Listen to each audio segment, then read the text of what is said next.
साथियों नमस्कार। जैसा कि 2 दिन से हम बहुपद चैप्टर का क्वेश्चंस सवाल हल कर रहे हैं, जिसमें हमने देखा था शुरू के 2 वीडियो में कि हमने बहुपदों के शून्यक हमको ज्ञात करने थे। क्या ज्ञात करने थे? बहुपदों के शून्यक ज्ञात करने थे। शून्यक होता है चर की वह वैल्यू जिसको अगर किसी बहुपद में रख दिया जाए तो बहुपद का मान शून्य हो जाता है, इसे कहते हैं शून्यक।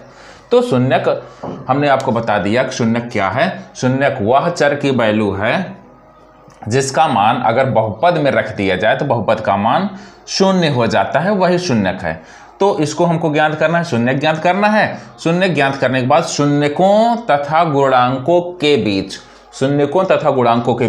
संबंध के सत्यता की जांच करनी है। क्या करनी है? शून्यकों तथा गुणांकों के बीच सत्यता की जांच करनी है, उनका जो संबंध है उनके सत्यता की जांच करनी है। तो हम बहुपद चैप्टर पढ़ रहे हैं। बहुपद चैप्टर में हमारे 2 वीडियो पहले से ही आ गए हैं, अपलोड कर दिए गए हैं, जाकर के उनको देखिएगा। ये तीसरी वीडियो है और 5वें सवाल है।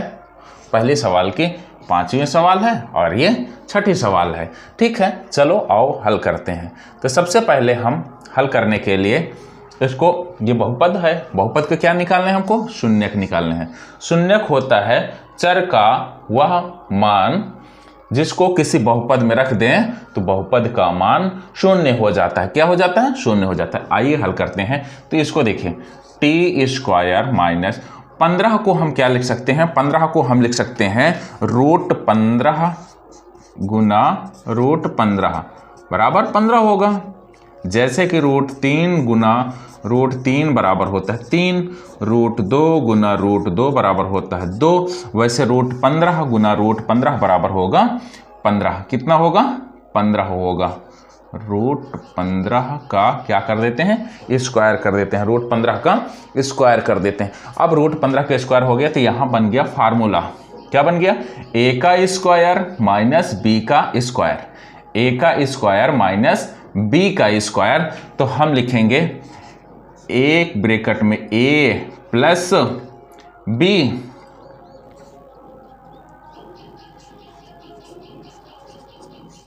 और दूसरे वाले ब्रैकेट में लिखेंगे a माइनस b, यानी ये a का काम कर रहा है और ये b का काम कर रहा है। तो t प्लस √15 t माइनस √15। अब इन दोनों को क्या करेंगे? इन दोनों को हम कर देंगे, दोनों को 0 के बराबर कर देंगे। t प्लस √15 बराबर 0 और t माइनस √15 बराबर 0। ठीक है, तो अब यहाँ देखिए t बराबर माइनस में √15, t पक्षांतर कर रहे हैं, t बराबर √15। तो देखिए ये जो चर की वैल्यू आ गई है यही शून्यक है। क्या है? यही शून्यक है। द्विघात में 2 शून्यक निकलते हैं, इसलिए देखिए चर की वैल्यू जो है आई है माइनस √15 और यहाँ पर प्लस में √15। तो ये 2 शून्यक निकल आए हैं, यानी शून्यक हमारा क्या हो गया? ज्ञात हो गया है। यानी द्विघात बहुपद के शून्यक, द्विघात बहुपद के शून्यक माइनस √15 और √15 है। ठीक है, द्विघात बहुपद के शून्यक एक माइनस में √15 और एक √15 है। तो देखिए शून्यकों का योग, शून्यकों का योगफल, शून्यकों का योगफल, क्या? शून्यकों का योगफल। योगफल मतलब जो शून्यक हैं ये अल्फा और ये बीटा, यानी अल्फा प्लस बीटा का जो योग है, अगर इन दोनों को जोड़ते हैं, क्या करते हैं? जोड़ते हैं माइनस में √15 प्लस √15, तो कितना आंसर आता है? 0 आता है। ठीक है, यहाँ तक 0। अब शून्यकों का गुणनफल, शून्यकों का गुणनफल कितना? गुणनफल, शून्यकों का गुणनफल यानी अल्फा और बीटा का जब गुना करेंगे तो आएगा माइनस का रूट 15 गुना रूट 15 बराबर कितना आएगा, आएगा माइनस में 15। ठीक है, अब देखिए अब हमको करना क्या है, हमको करना है शून्यकों तथा गुणांकों के बीच संबंध के सत्यता की जांच। तो शून्यकों तथा गुणांकों के बीच संबंध के सत्यता की जांच, शून्यकों तथा गुणांकों के बीच संबंध की सत्यता की जांच। तो सबसे पहले जो बहुपद है, बहुपद को हम तुलना कर लेते हैं। टी स्क्वायर माइनस 15 की तुलना A X square plus B X plus C से करने पर तो हमारा ए बराबर होता है, देखिए ए बराबर 1 है यहाँ, बी बराबर 0, बी बराबर कुछ है नहीं क्योंकि बी में x है, यहाँ है ही नहीं, सी बराबर माइनस 15। अब क्या करेंगे, अब हम लिखेंगे शून्यकों का, अब यहाँ से सत्यापित होगा, शून्यकों का योगफल, शून्यकों का योगफल यानी अल्फा प्लस बीटा बराबर होता है माइनस बी अपान ए। क्या होता है, माइनस बी अपान ए। माइनस बी की जगह कितना है, 0 है, ए की जगह 1 है, यानी इसका आंसर 0। शून्यकों का गुणनफल, शून्यकों का गुणनफल यानी अल्फा इंटू बीटा बराबर सी अपान ए। तो सी कितना है, सी है माइनस 15, ए कितना है 1 यानी माइनस 15। इस प्रकार हमारा ये सिद्ध हुआ कि संबंध की सत्यता की जांच हो गई कि अगर शून्यकों का गुणनफल हो रहा है तो -15, यहाँ भी -15, शून्यकों का योगफल अगर हम देख रहे हैं तो 0 यहाँ भी और 0 यहाँ भी। इस प्रकार ये ऐसे ही हल की जाती हैं। आगे अब इसमें देखते हैं दूसरे वाले सवाल में, जो 6 नंबर की सवाल है, पहले सवाल का 6वें सवाल, उसमें भी क्या कहा है, शून्यक ज्ञात करिए। क्या ज्ञात करना है, शून्यक।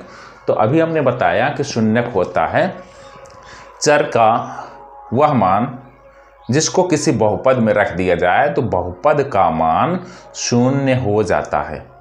यानी चर की वह वैल्यू जिसको अगर किसी बहुपद में रख दिया जाए तो उसका मान क्या हो जाता है, 0।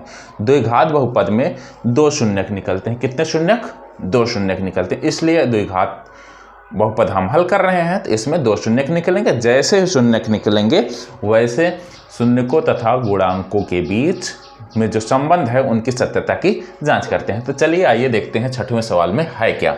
तो देखिए इसमें हमको क्या निकालना है, इसमें भी हमको शून्यक निकालने हैं। क्या निकालने हैं, शून्यक। तो देखिए सबसे पहले कल हमने जब सवालें बताई थी पहले वाले वीडियो में, तो उसमें बताया था कि यहाँ जो अचर पद है और एक्स स्क्वायर का आप कर लीजिए गुणा, अचर पद और एक्स स्क्वायर का आप कर लीजिए गुना। तो देखिए क्या होता है, 4 तियां 12, कितना आया गुना करने के बाद 12। तो 12 को ऐसे 2 भागों में तोड़ना है कि यहाँ का साइन देखना पड़ता है। 4 तियां 12 को ऐसे 2 भागों में तोड़िए कि घटाने के बाद 1 आ जाए। कितना आ जाए, घटाने के बाद 1 आ जाए और गुना करने के बाद वही 12 आना चाहिए। फिर से बता रहे हैं, 4 तियां 12 यानी अचर पद और एक्स स्क्वायर के गुणांक दोनों का क्या करते हैं, गुना करते हैं। 4 तियां 12 को ऐसे 2 भागों में तोड़िए कि घटाने के बाद, यहाँ का चिन्ह देखते हैं, घटाने के बाद 1 आ जाए और गुना करने के बाद वही 12 आ जाए। तो आओ हल करते हैं। सबसे पहले देखिए, सबसे पहले यही हम देख लेते हैं कि 4 - 3, तो 4 में से अगर 1 जाएगा तो 4 में से 3 अगर घट गया तो 1 बनेगा और दोनों को गुना करने के बाद क्या बन रहा है, 12 बन रहा है। तो यहाँ पर इसके पीछे x है, x - 4, इसके पहले 3x² है। ठीक है, इतनी बात समझ में आ गई होगी। अब देखिए 3x² माइनस, अब क्या करेंगे, इसका गुना इसमें करेंगे 4 में, x का गुना कहाँ करेंगे 4 में, तो 4x माइनस माइनस होता है प्लस, माइनस माइनस प्लस होता है। उसके बाद यहाँ पर 3 को गुना करेंगे x में, 3x माइनस 4। इतनी बातें आ गई समझ में। अब इतनी जब बातें आ गई हैं तो अब इसको हमने क्या कहा था, इसके बाद कॉमन लेना है, इन दोनों में कॉमन लेना है। तो कॉमन लेंगे, क्या दोनों में मिल रहा है, दोनों में मिल रहा है, देखिए x मिल रहा है, क्या मिल रहा है x, और कुछ नहीं मिल रहा। तो यहाँ पर 3x बचा, माइनस में 4 बचा क्योंकि x बाहर ही चला गया है। यहाँ पर कुछ नहीं मिल रहा है, एक कॉमन मिल रहा है, एक लिखिए, क्या बचा 3x माइनस 4। अब 3x माइनस 4, अब क्या करेंगे, जो ब्रैकेट दोनों समान आ गए हैं उसको एक बार लिख लो, और जो ब्रैकेट के बाहर है उसको एक बार लिख लो। ठीक है, अब इसमें हम क्या करेंगे, 3x माइनस 4 बराबर 0 और x बराबर x प्लस 1 बराबर 0। तो अब देखिए 3x बराबर हो जाएगा, ये माइनस 4 इधर आएगा, 4 आ जाएगा, यानी x बराबर 4/3। यहाँ पर x बराबर हो जाएगा -1 पक्षांतर करने पर। अब क्या हुआ बच्चे, अब ये हुआ कि हमारा ये जो है शून्यक निकल आए, अल्फा और बीटा। शून्यक का हमने मान लेते हैं अल्फा और बीटा। तो द्विघात बहुपद के शून्यक, अब यहाँ लिखेंगे द्विघात बहुपद के शून्यक, द्विघात बहुपद के शून्यक क्या है 4/3 और -1 है। ठीक, 4/3 और -1 है, कोई बात नहीं। अब यहाँ निकाल लेते हैं शून्यकों का योगफल, शून्यकों का योगफल यानी अल्फा प्लस बीटा। जब इसको हल करेंगे शून्यकों का योगफल, तो देखिए योगफल कैसे हल होगा, इन दोनों को आपस में जोड़ना है। क्या करना है बच्चे, इन दोनों को आपस में जोड़ना है, यानी 4/3 प्लस -1। जब इसको हल करेंगे, देखिए एलसीएम लेंगे, अब ध्यान देना है इसको, और 3 आएगा, 4 प्लस -3।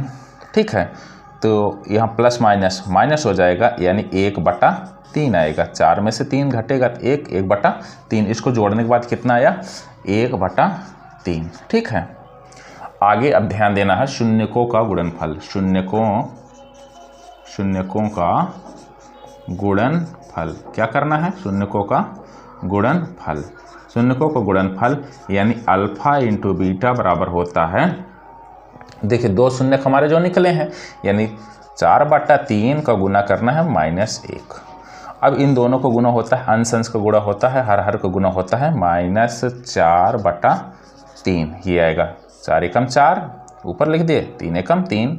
ठीक है, अब इनको हमको क्या करना है, इनके जो गुणांकों तथा शून्यकों के बीच संबंध की सत्यता की क्या करनी है, जांच करनी है। तो एक लाइन हम लिख लेते हैं, गुणांकों तथा शून्यांकों के संबंध में सत्यता की जांच करनी है। क्या करनी है, शून्यांकों तथा गुणांकों के बीच में जो संबंध है उनकी सत्यता की जांच करनी है। तो हम ये पहले लिख लेते हैं, बहुपद जो है 3x² - x - 4 की तुलना ax² plus bx plus c से करने पर ax² plus bx plus c से करने पर, तो a बराबर क्या आ जाएगा 3। a बराबर कितना, क्योंकि x² यहाँ है, x² यहाँ है, तो a बराबर कितना लिखा है 3 लिखा है। अब b बराबर क्या हो जाएगा, b बराबर देखिए x यहाँ x यहाँ, b बराबर -1, कुछ नहीं रहता तो -1 रहता है, c बराबर -4। इतनी बात हो गई। अब हमको क्या करनी है, शून्यकों का योगफल, शून्यकों का योगफल यानी अल्फा प्लस बीटा होता है -b/a। तो -b की जगह कितना है, पहले माइनस लिखेंगे। अब देखिए b की जगह कितना, -1, माइनस माइनस हो जाएगा +1, a की जगह कितना है 3, यानी क्या आ गया 1/3 आ गया। तो यानी ये हो गया, जो कि यहाँ शून्यकों के योगफल के साथ मैच कर रहा है। आगे क्या है, शून्यकों का गुणनफल क्या है, शून्यकों का गुणनफल होता है अल्फा इंटू बीटा बराबर c/a। c की जगह क्या है, c की जगह -4 है, a की जगह 3 है, a बराबर 3 है। तो देखिए यहाँ गुणनफल भी बराबर आए और योगफल भी बराबर है। इस प्रकार हम क्या किए, इस प्रकार हमने 5वें सवाल को और 6ठे सवाल को, जो कि पहले सवाल के अंतर्गत आती है, दोनों को हमने हल किया। दोनों के हमने शून्यक निकाले। शून्य को निकालने के बाद शून्यकों तथा गुणांकों के बीच संबंध के सत्यता की जांच भी किए। तो ये रही सवाल। ठीक है, आगे के वीडियो में कल मिलेंगे। धन्यवाद।